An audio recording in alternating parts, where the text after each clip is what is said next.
감사합니다. 우리 옆에 있는 분들, 앞에 있는 분들하고 인사 좀 나눌까요? 반갑습니다. 예, 은혜 받으십시오. 예수님께서 보리떡 5개, 물고기 2마리로 남자 어른들만 5,000명, 여자 어린아이 합치면 2만 명 되는 많은 사람들을 먹이셨습니다. 놀라운 기적입니다. 사실 어른의 한 끼 식사도 되지 않는 작은 음식을 가지고 2만 명이 먹었다. 이건 어마어마한 기적입니다. 그 기적을 경험한 사람들이 그 기적을 잊을 수가 없어서 그 다음날 이른 아침에 주님을 찾아 나옵니다. 그때 주님께서 그들에게 하신 말씀이 너희가 나를 찾는 까닭은 떡을 먹고 배부른 까닭이다.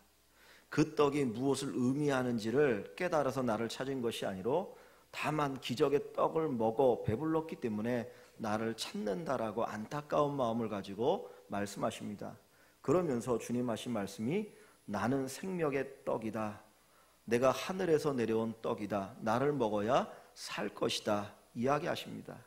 이때 사람들은 도무지 이해가 되지 않습니다. 어떻게 사람을 먹고 살 수가 있겠느냐? 예수를 어떻게 먹을 수 있느냐? 어리둥절하고 한 사람 두 사람 다 떠나갑니다. 제자들조차도 그 말의 의미를 잘 몰랐습니다. 그때 주님이 너희도 가려느냐 제자들에게 말씀합니다. 그때 베드로가 이야기하기를 진리의 말씀이 주께 있사온데 우리가 어디로 가겠습니까? 라는 고백을 합니다. 그리고 시간이 흘러서 예수님 십자가에 죽으시기 전날 밤에 제자들과 더불어 마지막 저녁 식사를 하십니다. 그때가 유월절 전날입니다. 이제 유월절가 되어지면 어린 양을 잡아서 먹는 그런 만찬이 있었는데 예수님이 제자들과 함께 마지막 식사를 하십니다. 그리고 제자들에게 떡을 떼어 주십니다.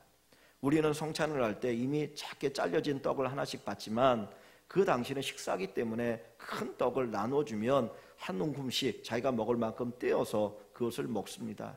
그 떡을 나눠주시면서 하시는 말씀이 이것은 너희를 위한 내 몸이라고 말씀하셔요. 그리고 다음에 포도주를 나눠주십니다. 예수님이 한 모금 마시고 제자들이 한 모금씩 쭉 돌아가면서 마실 때 이것은 너희를 위하여 흘리는 내 피라고 말씀하십니다. 오병이의 기적을 일으킬 때는 주님이 내가 생명의 떡이다, 하늘에서 내려온 떡이다라고 할 때 그 의미를 잘 몰랐습니다. 그런데 십자가에 달리기 전날 밤 행하셨던 그 만찬을 통해서 예수님이 우리를 위하여 십자가에 죽으심으로 우리를 위한 구속의 제물이 되시는구나. 예수님이 십자가의 몸을 찢으시고 피를 흘리셔서 우리가 구원받는구나 하는 것을 제자들이 조금은 알게 됩니다. 예수님은 이 성찬을 행하시고 우리에게 이것을 행하여 기념하라고 말씀하셨습니다. 이 성찬의 가장 궁극적인 의미는 예수님이 우리 구원의 제물이 되신다는 거예요. 예수님 십자가 달려 죽으시고 피 흘리심으로 우리가 구원받는다라고 하는 그 놀라운 의미가 거기에 담겨 있습니다. 이스라엘 백성들이 애굽에 종살이를 합니다. 하나님이 그들을 종으로부터 구원하시고 애굽으로부터 구원하시고 바로로부터 구원하실 때 10가지 재앙을 내립니다. 근데 마지막 10번째 재앙이 장자를 죽이는 재앙이었습니다. 모든 사람들이 다 장자가 죽어야 되는데 그때 하나님이 그 죽음을 피하는 비결 한 가지를 가르쳐 주셨습니다. 어린 양을 잡아서 그 피를 문설주 임방에 바르면 그 피를 보고 죽음의 사자가 넘어갈 것이다. 이스라엘 백성들이 그 말씀을 듣고 이제 양을 잡아서 피를 바릅니다. 애굽의 장자 죽는 통곡이 정말 그 재앙이 내렸지만 그 어린 양의 피를 바른 그 집마다, 어린 양의 죽음이 있었던 그 집마다 죽음의 재앙이 넘어갑니다. 죄의 삭은 사망이라 그랬습니다. 죽음이라 그랬습니다. 우리는 태어날 때부터 죄인으로 태어나고 죄를 짓고 살다가 죽게 됩니다. 우리 모두는 죄의 삭을 가지고 죽어야 되는데 하나님께서 우리를 사랑하셔서 살리기 위하여 대신 죽으신 것이 예수님의 죽음입니다. 예수님은 한 인간일 뿐만 아니라 하나님이셨습니다. 하나님이 인간이 되셔서 이 땅에 오셔서 우리를 위하여 십자가에 죽으심으로 그 예수를 믿는 사람마다 다 구원을 얻습니다. 오늘 우리가 성찬을 행하는 것은 그 예수님의 죽으심을 기억하는 겁니다. 내가 죄인인데 주님이 나를 위하여 죽으셔서 내가 구원받았습니다. 이 고백을 가지고 저희들이 이 성찬에 참여할 수 있기를 원합니다. 그래서 오늘 말씀이 성찬의 의미입니다. 분명히 구속의 의미가 담겨 있지만 조금 더 확대되어진 이 성찬의 의미를 생각함으로써 하나님이 우리에게 주시는 귀한 축복과 은혜를 누릴 수 있기를 소원합니다. 첫 번째로 성찬의 의미는 감사의 의미가 담겨 있습니다. 이 성찬식을 헬라어로 유카리스라고 이름합니다. 그것은 감사의 예식이라는 뜻입니다. 예수님께서 오늘 본문에도 보면 감사 기도를 드리십니다. 23절에 또 잔을 가지사 감사 기도를 하시고 그들에게 주시니 다 이를 마시며 이르시되 이것은 많은 사람을 위하여 흘리는 나의 피 곧 언약의 피라 그랬습니다.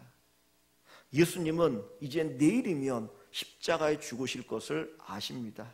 십자가에 죽으셔야 됩니다. 근데 제자들을 위해서 이제 죽어야 되시는데 그 예수님이 자기가 제물이 되어서 십자가에 달려야 되는데 가장 극한 형벌로 죽어야 되는데 그 죽음 앞에서 예수님은 감사의 기도를 드리십니다. 자신이 십자가의 대물이 되어서 많은 사람을 구원할 수 있다고 하는 것에 예수님은 감사했습니다. 내 몸이 찢어지고 내 뼈가 으스러지고 피를 흘리고 머리에 가시관을 쓰셔서 한없는 피가 흐르고 온몸 마디마디가 말할 수 없는 고통을 겪으시지만 그러나 내가 죽음으로 수많은 영혼을 구원할 수 있다는 그것이 감사해서 예수님은 감사의 기도를 드리십니다. 오늘 저와 여러분들에게 이 성찬은 감사의 의미가 있습니다. 예수님만 감사하는 것이 아니라 저와 여러분들도 이 성찬 예식에 참여할 때 감사할 수 있기를 원합니다. 구원이라고 하는 것이 내가 노력해서 얻을 수 있는 것이라면 우린 그렇게 감사하지 않아도 됩니다. 히말라야 산맥을 오르는 것 같이 힘들고 어렵지만 그래도 오름으로 말미암아 구원을 얻는다고 한다면 비행기를 타고라도 올라갈 수 있겠죠. 그러나 인간이 아무리 애를 써도 바둥바둥거려도 내가 정말 의롭게 살려고 해도 우리는 이 죄로부터 구원받을 수가 없습니다. 예수님이 우리에게 주신 구원은 우리가 전적으로 할 수 없는, 우리가 아무리 노력하고 애를 쓰고 내 목숨을 내어놓아도 얻을 수 없는 구원, 바로 그 구원을 주님이 십자가 죽으심으로 주셨기 때문에 우리는 감사합니다. 이 성찬을 대할 때 주님, 내 힘으로 도저히 받을 수 없는 이 구원을 주시니 감사합니다.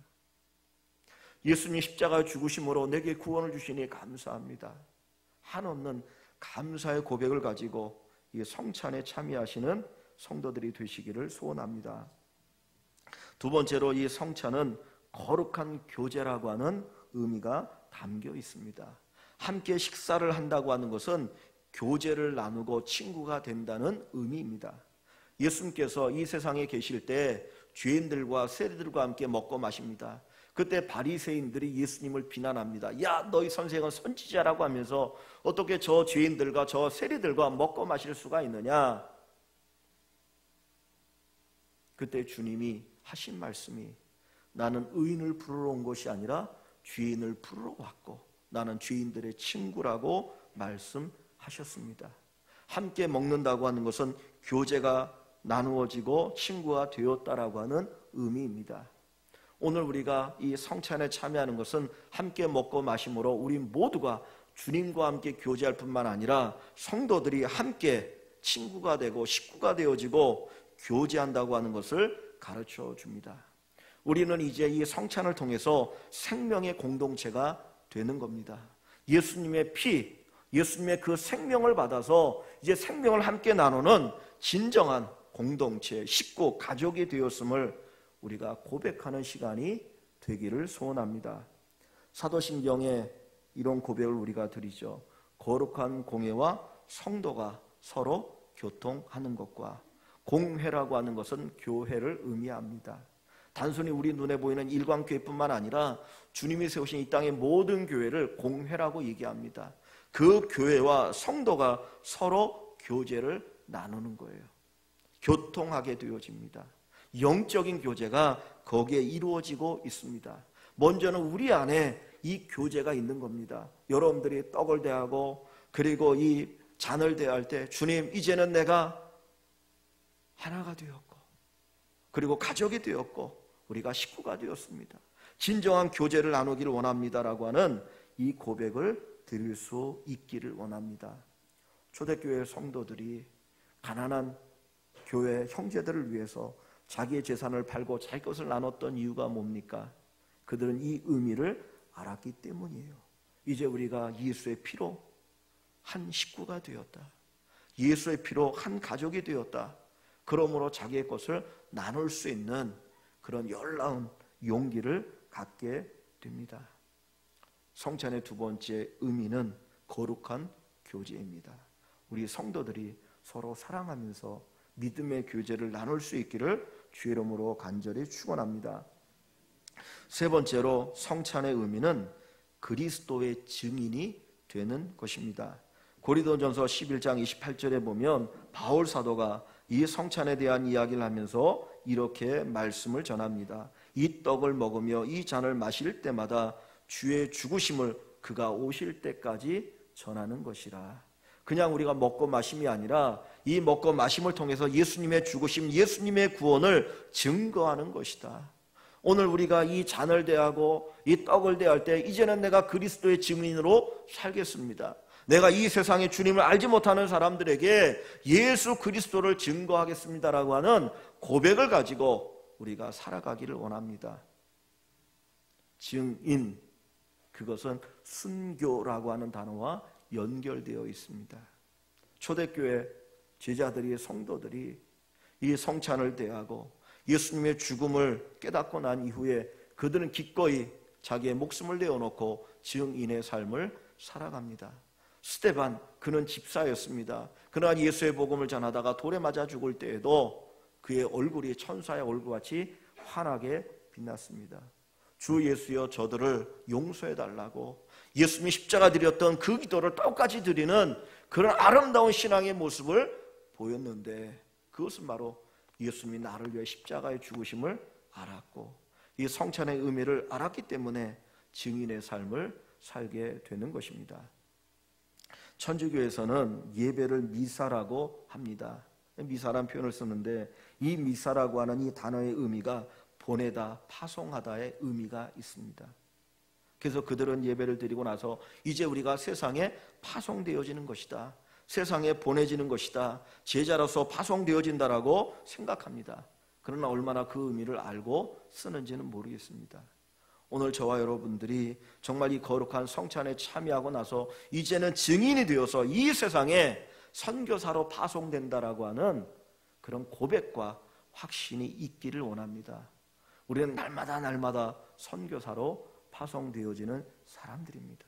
우리의 삶의 현장은 어떻게 보면 선교 현장이에요.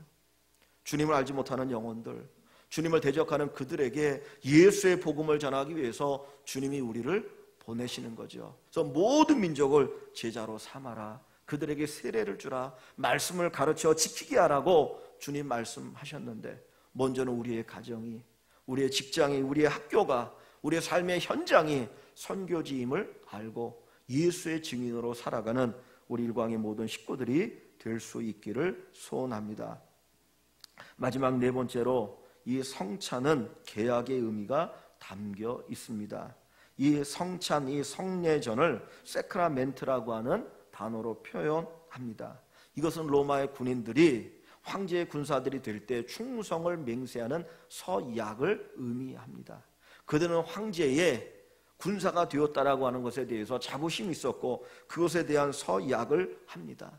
오늘 사랑의 주님께서 아들 예수 그리스도를 이 땅에 보내셔서 십자가의 죽이심으로 우리에게 구원을 주셨습니다. 한없는 은혜와 사랑을 주셨습니다. 영적인 복을 받았습니다. 이 땅을 살다가 가면 우리는 영원한 천국에 들어간 축복을 받았습니다.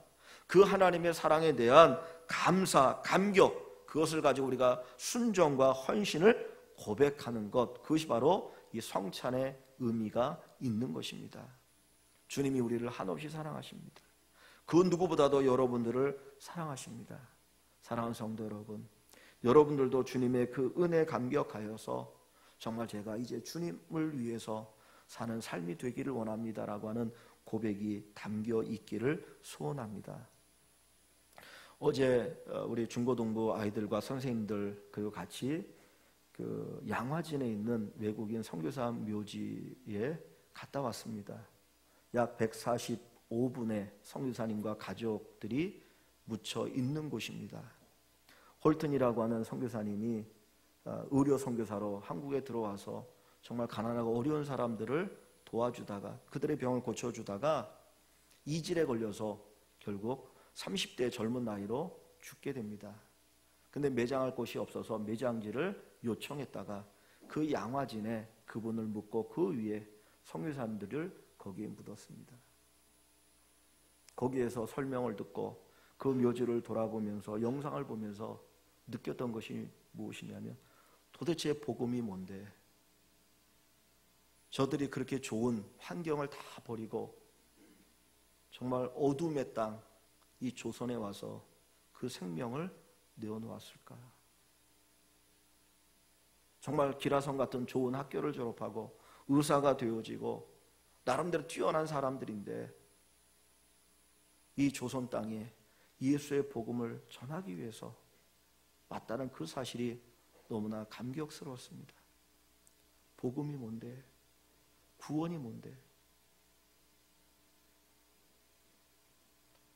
때로는 갓난아이 1살 그 어린 자식이 죽어지는 그 아픔과 고통을 겪으면서도 이 땅을 포기하지 않고 이 땅에서 복음을 전하다가 가난한 사람들 위해서 헌신하다가 죽었는데 그 이유가 뭘까?